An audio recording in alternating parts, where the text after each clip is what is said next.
i7-12700K Tray CPU. Now, Tray CPUs are a great way to save a few dollars if you're building a new PC and you want to go with a custom aftermarket cooler, which in today's build we will be doing, so you won't get the retail box. And if that CPU comes with an included cooler, you won't get that cooler either. However, in today's build, we are going with a higher end option, but we're still going to be delivering great value for money. So let's check out what we're going to be putting together here today, and then we're going to see the before and after, because your boy at Tech Yes City loves undervolting and maximizing the efficiency out of his builds in 2022. If you're looking for a premium motherboard for your AMD Ryzen CPU, then today's video sponsor ASRock has you covered. With the B550 Taichi Razer Edition, you get 16-phase VRM, Nahimic Audio, Wi-Fi 6, a 2.5G NIC, and of course, Razer Chroma RGB.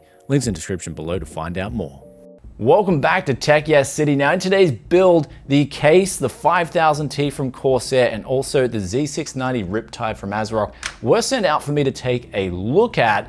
And I've been meaning to take a look at them for a while now, but I got pretty sick earlier in the month, and then after that, I had to do some Tech Yes therapy. So at the front here, we've got a magnetic cover, which includes a dust filter, and then behind that, you've got 3 pre-installed light loop 120mm fans, which is connected to the included Commander Pro from Corsair, the RGB controller, which then hooks up to your motherboard, gives you control of all your RGB, not just on the case, but the fans too. Then at the top of the case, we've got 4 USB Type A ports and a USB Type C, as well as your audio, which is a hybrid 4-pole jack, reset button, and power button, with what I would call an aggressive mix of new and retro from Corsair. If you guys have bought Corsair cases in the past, you'll know that some of the curvature is coming back that was on the older style cases that has made its way back into the 5000T. And I gotta say, the styling from the get-go looks really cool,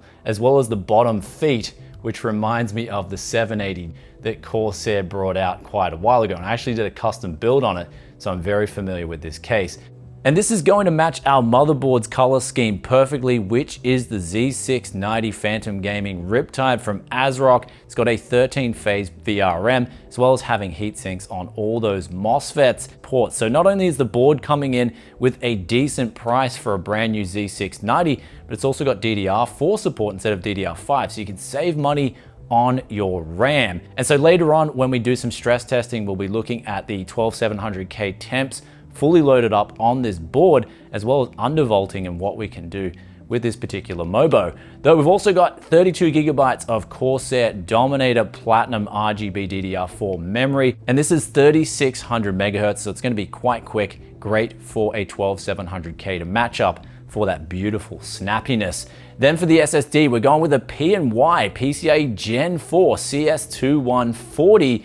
And now this SSD, it doesn't have a heatsink, but that's not a problem because our motherboard does include one heatsink at the top here. Now with any PCIe Gen 4 SSD, I do recommend covering it with a heatsink because you want to keep those temperatures down. As opposed to a PCIe Gen 3 SSD, generally you won't need a heatsink on those. Though for the CPU cooler, we've got none other than the Snowman, the $20 AliExpress value banger. I absolutely love this CPU cooler. It's just phenomenal value for money. And of course, I believe, I haven't actually tested it yet, but I believe it will keep the 12700K completely under control. Then for the graphics card, we've got the RTX 3060 Ti. This, in my opinion, is one of the best newer cards to get, in that the 3060 Ti at its MSRP, I feel was the best new card in terms of value for money to hit the market. But also this 3060 Ti, I managed to pick it up in Australia for under MSRP. Though with any RTX 3000 series build, I strongly recommend getting a solid power supply. And what we've got right here is the RM850i from Corsair. It is a monster in terms of its power delivery, but it's also got very low ripple, which means that if we're undervolting or even overclocking, we can get the best efficiency because our power supply can deliver the power at a stable voltage.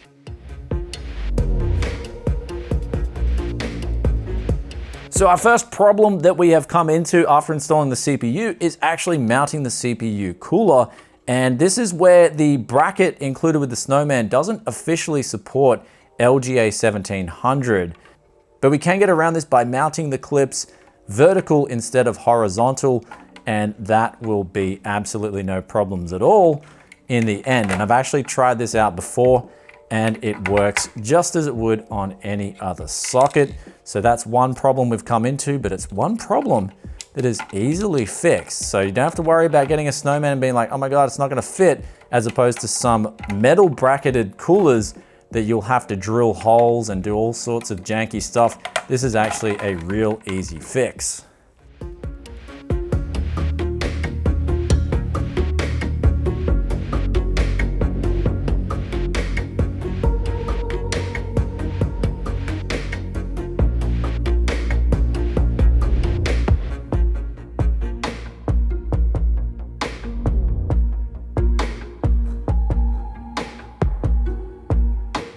So the second problem we came into was the hard drive cage is mounted forward in this case. In its first position, we have to take it back and move it back a notch, and also pre-install our modular cables on the power supply before we put that in. And so that will just take a little bit of extra time, because this power supply here, the RM850i, is actually longer than a lot of, say, 500 or 600 watt power supplies.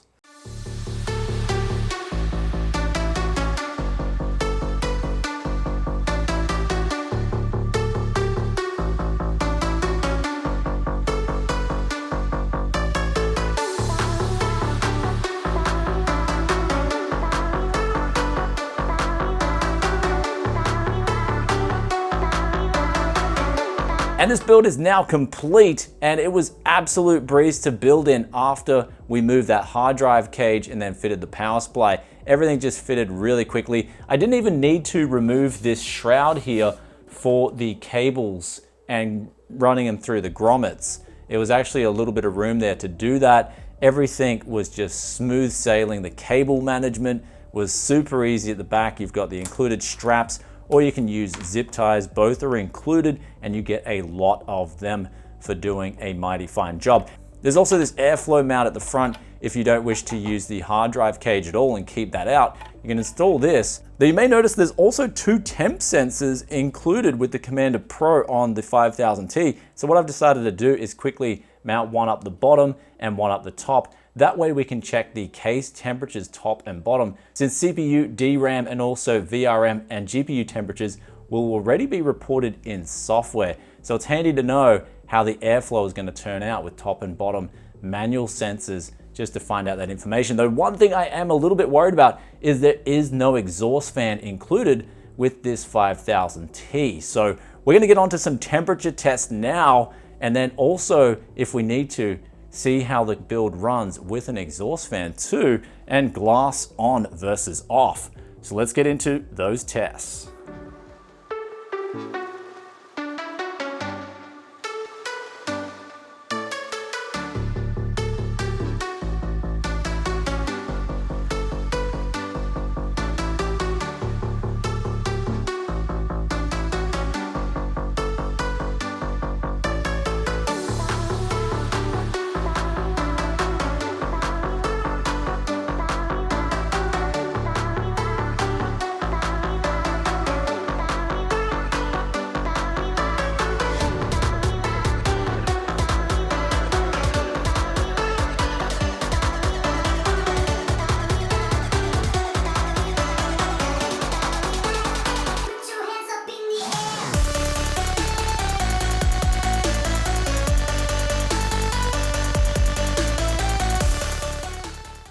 So now we've finished up with this build, and there is some massive differences that can be had from simple tuning with the BIOS and also using some software like MSI Afterburner. Let's get over those results for you guys straight away, where default out of the box, running Unigine Heaven and Cinebench at the same time, this build went up to 562 watts. And the problem with the CPU cooler was the Snowman met its match. It wasn't enough out of the box to cool down the 12700K, where it went up to 206 watts raw CPU power consumption. So out of the box, the 12700K, in my opinion, isn't tuned for the best efficiency, And that shows when the CPU is going up to pretty much 110 degrees in the software. So how we got around this was we managed to go into the BIOS, put an offset on the CPU minus 100 millivolts, and then put it down from 4.7 gigahertz to 4.6 gigahertz all core, as well as dropping the efficiency cores down 200 megahertz. And this then netted us the same Cinebench R23 result score, actually slightly better with this undervolt, but our temperatures on the CPU were now 80 degrees with the Snowman, and more importantly, the power consumption went down to 132 watts. So we lost absolutely no performance, but also at the same time dropped our power consumption on the CPU by a massive 33% roughly. Now moving on to the graphics card, here out of the box it'll go over 200 watts, and then undervolting this to 1800 megahertz saw it drop down to around 130 watts. So when we reran the stress test and running a time spy benchmark showed that we actually gained performance on both CPU and GPU. So the power of undervolting should never be ignored, especially with these newer parts where Intel, AMD, and Nvidia are going for this max performance at all costs sort of scenario, and instead I feel like they've left efficiency on the sidelines. So I feel like if you're doing a newer build, it's very important to take advantage, and we recently also did this with a mini RTX build that we did. I'll put the link up here. But now it's time to look at some of the components individually besides the 12700K and the GPU, where they run absolutely amazing even with a Snowman with $20 CPU cooler once you undervolt them. But the 5000T, this is the case from Corsair, coming in at 399 USD, or in Australia 450 Aussie dollars. It is a very expensive case. Actually, it's the most expensive case I've taken a look at from Corsair. So it is asking a lot, and I would really only see this case fit for someone who loves the look of this case and loves all that RGB. With 6 individual LED light strips, the light loop fans, the commander, which you can control from the software, it offers a lot of customization in terms of RGB.